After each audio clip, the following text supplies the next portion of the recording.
Hello friends, welcome back to the new tutorial. So today we are going to learn about the React Native tab view.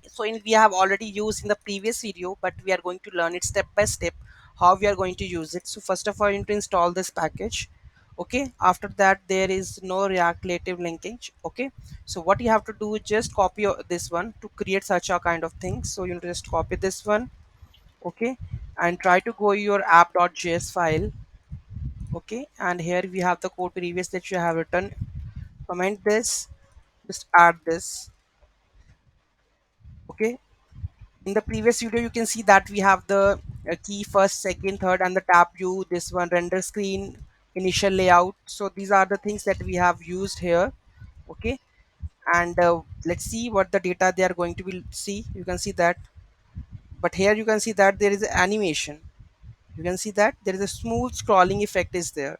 Okay, so this is basically we have in the previous video we have just used this tab component, tab view. So whenever you have on this tab view, just you need to add this part, right?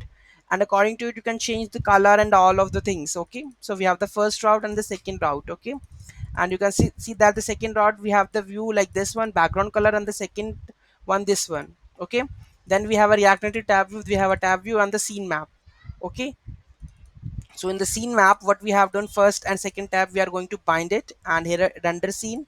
So we are sending all the render screen data, first and the second one. On the index layout change, set the index, which is the first one or the second one. By default it is 0.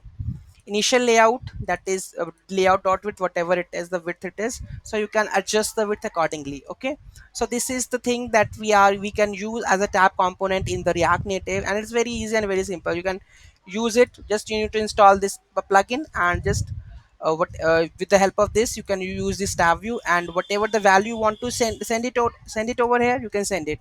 Whatever it is data you want to render, or whether a list of data, flat list, whatever you want to render, you can just render into that part. Okay, so that's it for now. Thank you so much for watching this video. Have a great day. Don't forget to like, share, and comment on my video. Have a great day.